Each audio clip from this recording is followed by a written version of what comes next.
'Cause I'm lost in the way you move, the way you feel. One kiss and possibilities. I look like all you need. Pengertian teks cerita sejarah.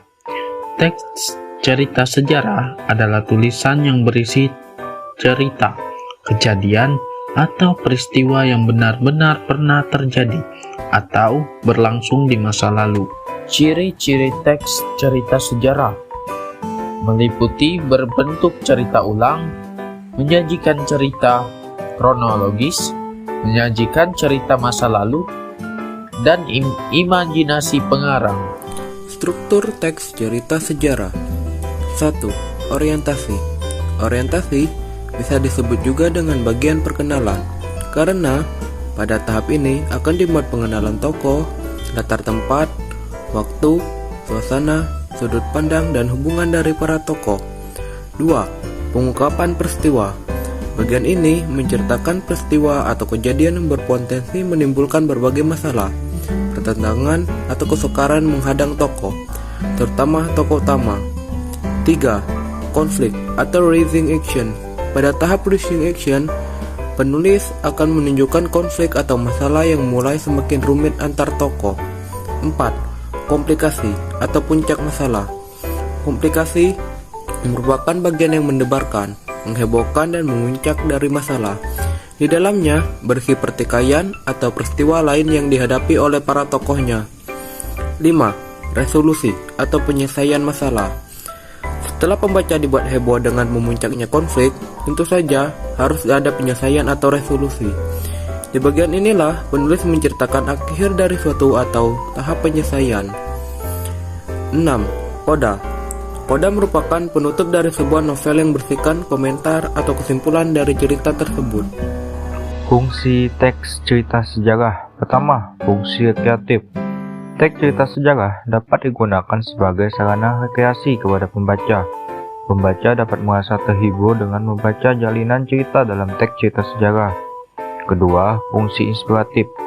Teks cerita sejarah memberikan inspirasi untuk menumbuhkan ide-ide kreatif kepada pembaca. Inspirasi tersebut didapat pembaca dengan cara mentimbulkan amanat dalam teks cerita sejarah. Ketiga, fungsi induktif. Teks cerita sejarah dapat digunakan sebagai salah satu alat bantu dalam pembelajaran. Teks cerita sejarah dapat berkonstruksi sejarah dengan sudut pandang yang berbeda. Keempat, fungsi edukatif. Teks cerita sejarah dapat digunakan untuk memberi pelajaran kehidupan bagi manusia.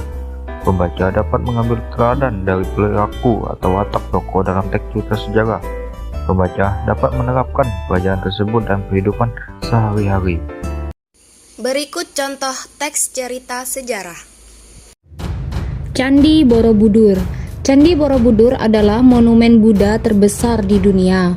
Dibangun pada masa Raja Samaretungga dari Wangsa Sailendra pada tahun 824 Masehi. Candi Borobudur dibangun 300 tahun sebelum Angkor Wat di Kamboja dan 400 tahun sebelum katedral agung di Eropa. Candi Borobudur memiliki luas 123 dikali 123 meter persegi dengan 504 patung Buddha, 72 stupa terawang, dan 1 stupa induk. Bentuk candi ini berarsitektur Gupta yang mencerminkan pengaruh India.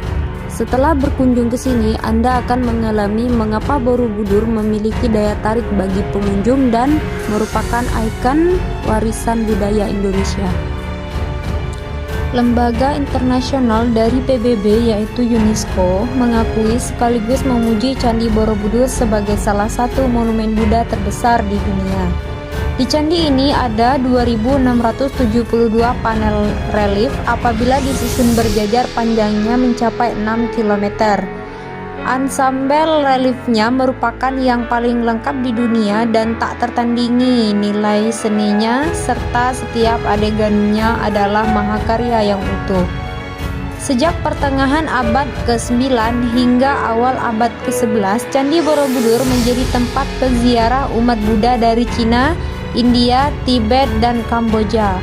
Candi Borobudur menjadi salah satu jejak sejarah paling penting dalam perkembangan peradaban manusia. Kemegahan dan keagungan arsitektur Candi Borobudur merupakan harta karun dunia yang mengagumkan dan tak ternilai harganya. Candi Borobudur terdiri atas 1.460 panel relief dan 504 stupa, tetapi sebenarnya masih ada 160 panel yang sengaja ditimbun di bagian paling bawah, berisi adegan sutra karma wibangga hukum sebab akibat. Ada pula yang menyatakan bahwa penimbunan bagian bawah tersebut untuk menguatkan bagian pondasi yang sejak awal ditemukan sudah sangat rusak. Candi Borobudur dibangun selama 75 tahun di bawah pimpinan arsitek Gunadarma dengan 60.000 meter kubik batuan vulkanik dari Sungai Elo dan Pronggo yang terletak sekitar 2 km sebelah timur candi. Saat itu sistem metrik belum dikenal dan satuan panjang yang digunakan untuk membangun Candi Borobudur adalah tala yang dihitung dengan cara merentangkan ibu jari dan jari tengah atau mengukur panjang rambut dari dahi hingga dasar dagu. Berdasarkan prasasti Karangtengah dan Kahulunan sejarawan J.G. de Kasparis memperkirakan pendiri Borobudur adalah Raja Mataram kuno dari dinasti Sailendra bernama Samaratungga dan membangun candi ini sekitar tahun 824 Masehi. Bangunan raksasa itu baru dapat diselesaikan pada masa putrinya, Ratu Pramudawardhani. Pembangunan Borobudur diperkirakan memakan waktu setengah abad. Pada awalnya, candi ini diperkirakan sebagai tempat kemuliaan J.G. de Kasparis, memperkirakan bahwa bumi Sabara Budara dalam bahasa Sanskerta yang berarti Bukit Himpunan Kebajikan 10 Tingkatan Bodhisatwa adalah nama asli Borobudur. Sebagian sejarawan juga ada yang menyatakan bahwa nama Borobudur ini berasal dari bahasa Sanskerta yaitu Vihara Buddha Ur yang artinya wihara Buddha di bukit. Candi ini berada di Jawa Tengah, di puncak bukit menghadap ke sawah yang subur di antara bukit-bukit yang renggang. Cakupan wilayahnya sangat besar yakni berukuran 123 kali 123 meter. Candi Borobudur ternyata dibangun di atas sebuah danau purba. Dulu kawasan tersebut merupakan muara dari berbagai aliran sungai. Karena tertimbun endapan lahar kemudian menjadi dataran. Pada akhir abad ke-8, Raja Samaratungga dari Wangsa Shailendra lantas membangun Candi Borobudur yang dipimpin arsitek bernama Gunadarma hingga selesainya tahun 746 Saka atau 824 Masehi. Luas bangunan Candi Borobudur ialah 15.129 meter persegi yang tersusun dari 55 meter kubik batu. Terdiri atas 2 juta potongan batu-batuan, ukuran batu rata-rata 25 kali 10 kali 15 cm. Panjang potongan batu secara keseluruhan 500 km dengan berat keseluruhan batu 1,3 juta ton. Dinding-dinding Candi Borobudur dikelilingi oleh gambar-gambar atau relief yang merupakan satu rangkaian cerita yang tersusun dalam 1460 panel. Panjang panel masing-masing 2 meter. Jadi kalau rangkaian relief itu dibentangkan, panjang relief seluruhnya mencapai 3 km. Candi ini memiliki 10 tingkat, yang tingkat 1-6 berbentuk bujur sangkar, sedangkan tingkat 7-10 berbentuk bundar. Arca yang terdapat di seluruh bangunan candi berjumlah 504 buah. Sementara itu, tinggi candi dari permukaan tanah sampai ujung stupa induk dulunya 42 meter. Namun, sekarang tinggal 34,5 meter setelah tersambar petir. Bagian paling atas di tingkat ke-10 terdapat stupa besar berdiameter 9,90 meter dengan tinggi 7 meter. Arsitektur dan bangunan batu candi sungguh tiada bandingnya. Candi ini dibangun tanpa menggunakan semen. Strukturnya seperti sebuah kesatuan dari Lego yang saling membutuhkan dan dibuat bersama tanpa lem sedikit pun. Sir Thomas Stamford Raffles menemukan Borobudur pada tahun 1814 dalam kondisi rusak dan memerintahkan supaya situs tersebut dibersihkan dan dipelajari secara menyeluruh. Keberadaan Borobudur sebenarnya telah diketahui penduduk lokal di abad ke-18 yang sebelumnya tertimbun material Gunung Merapi. Proyek restorasi Borobudur secara besar-besaran kemudian dimulai dari tahun 1902 sampai tahun 1910 dengan bantuan dari UNESCO. Restorasi kedua untuk menyelamatkan Kerajaan Borobudur dilaksanakan dari bulan Agustus 1513 sampai tahun 1983. Candi ini tetap kuat meskipun selama 10 abad tak terpelihara. Tahun 1970-an, pemerintah Indonesia dan UNESCO bekerja sama untuk mengembalikan keagungan Borobudur.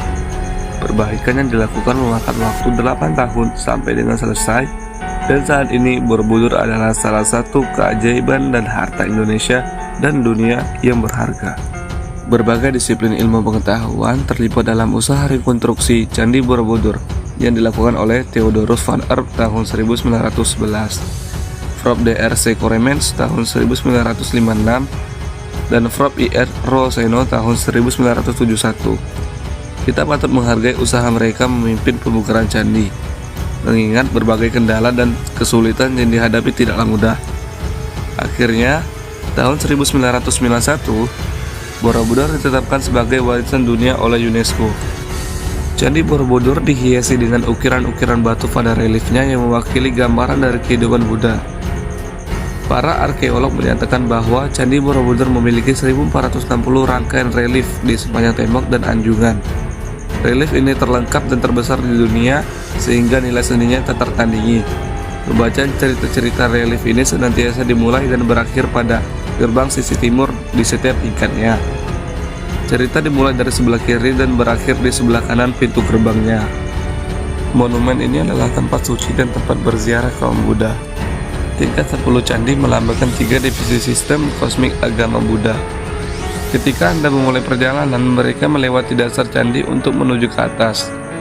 Mereka akan melewati 3 tingkatan dari kosmologi Buddhis, dan hakikatnya merupakan tiruan dari alam semesta yang menurut ajaran Buddha terdiri atas 3 bagian besar, yaitu 1. Kamadhatu atau dunia keinginan, 2. Rufadhatu atau dunia berbentuk, dan 3. Arufadhatu atau dunia tak berbentuk. Seluruh monumen itu sendiri menyerupai stupa raksasa, namun dilihat dari atas berbentuk sebuah mandala. Stupa besar di puncak candi berada 40 meter di atas tanah. Kubah utama ini dikelilingi oleh 72 patung Buddha yang berada di dalam stupa yang berlubang.